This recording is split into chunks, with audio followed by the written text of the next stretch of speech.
The Gaza Health Ministry says more than 60,000 Palestinians have now been killed in the 21 months of war. These latest figures come as pressure is mounting on Israel to allow more aid into the territory. A group of global experts has issued an alert saying that famine is looming in Gaza amid growing evidence of widespread starvation. DW has spoken to people about the daily struggle to find food. A report from Mohammed Al-Madhoun in Gaza and Tanya Kramer in Jerusalem. In the summer heat, a sea of tents in the middle of Gaza City. Most of Gaza's population has been displaced. After almost 2 years of war, they are left with nothing. Hunger and malnutrition are spreading throughout Gaza. As international pressure grows, Israel has agreed to allow more aid into the territory. It controls what goes in and out. So far, people say little has changed. The most common thing that women in Gaza wake up to is children asking for bread or something to eat. They say, "Is there any food, Mom? Is there anything to eat?" Sometimes days pass without bread, flour, anything. How can I feed my child? We wonder how we'll provide food for our daughters. There are no jobs, no money, and the prices are high. We hope the trucks begin to arrive regularly again and aid is distributed to all the families, with everyone receiving their share and everyone eating. God willing, there will be positive change, so everyone will have food. The children will eat, and the elderly will eat.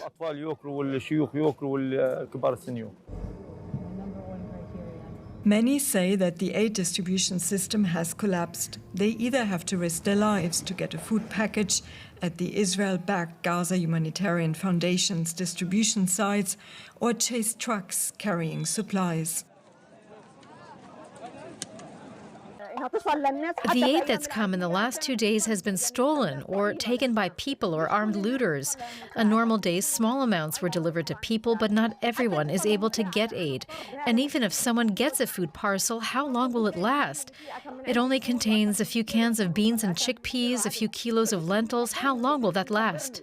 Food prices reflect the scarcity of supplies. Residents say that some of the food looted from trucks carrying humanitarian aid is then resold at extremely high rates, such as 40 euros for a kilo of flour, leaving people no choice. Aid is coming in, but we can't get it. Merchants seize it and sell it at very high prices. A kilo of flour costs 150 shekels. Who can afford that? What we can afford is 20 shekels a day. Today I ate just a piece of bread. What can we do? Yesterday we went to bed hungry. This is our life. We either eat a piece of bread in the morning or just half of it, and at the end of the day we eat the other half. A protest by children and their mothers asking for food. People say that waiting for the most basic food and supplies is humiliating. The war has made Gazans almost completely dependent on outside aid. For more, I'd like to welcome Amjad Shawa, the head of the Palestinian NGO network, joining us today from Gaza City. Amjad, we now have the world's leading authority on food crises saying that the worst-case scenario of famine is happening right now in Gaza. What are you seeing there? Thank you. This is a warning report, and now we are living in worse conditions that ever extremely deteriorated due to the continuous blockade. Till now, there is no improvement after the Israel claimed that they reopened the crossings to enter aid.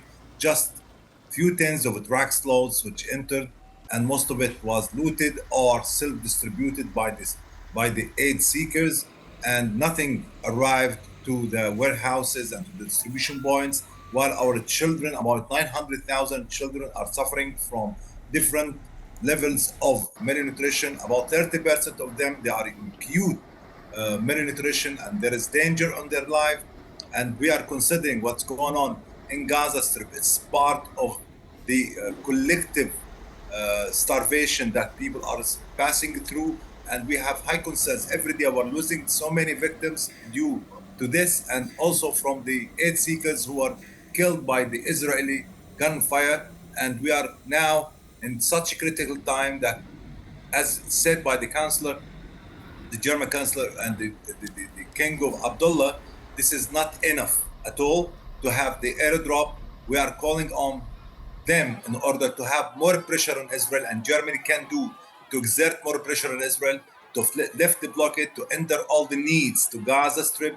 The land crossings is very important, and it's more efficient, less cost on lives and less cost also on financial. We need more trucks. What have been entered is only tens. We need about 1,000 trucks a day in order to stop this deterioration, which is really affect the lives of our people. Now, this charge of collective punishment is something the Israeli government has regularly denied. I think it's something, what is happening in Gaza is unimaginable for many people who are watching right now. I'm wondering if you could, for us, paint a picture of what it means for children in Gaza when they are not able to receive this food. From children you have seen, just give us a sense of what they are going through.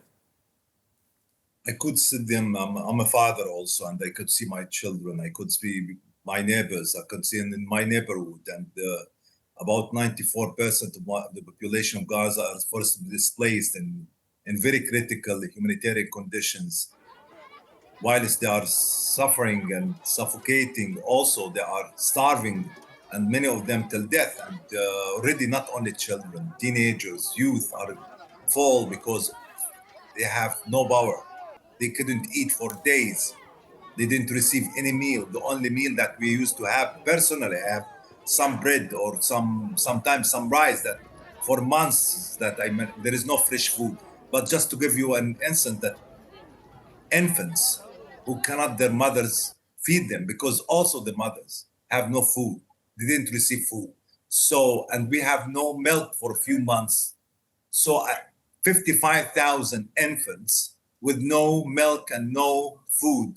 You can imagine how they can survive. Also, we have pregnant women who didn't receive food for days. And I could see some mothers are feeding their children with water and the water soup, sorry, the rice soup, in order to replace the milk, which is not enough at all. At least what we are doing mostly in order to keep these children alive. This is the main mission that we are all, as a humanitarian, as fathers. Also that these children are suffocated, traumatized.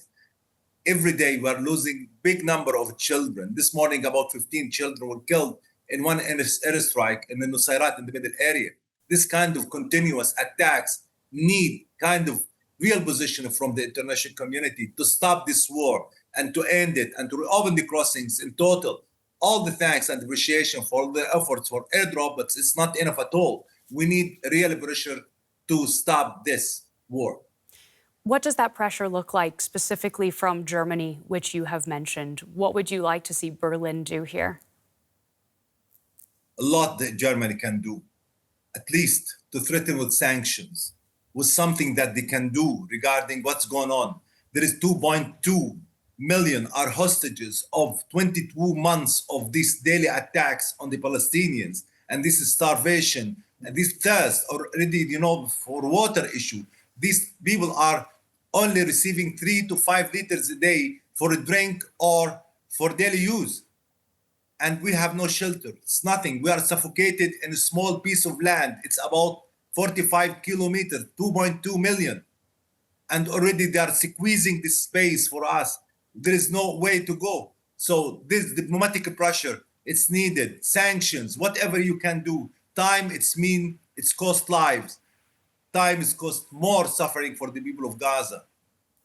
Well, thank you so much for taking the time to speak with us today on DW. We've been talking to Amjad Shawa, head of the Palestinian NGO network in Gaza City.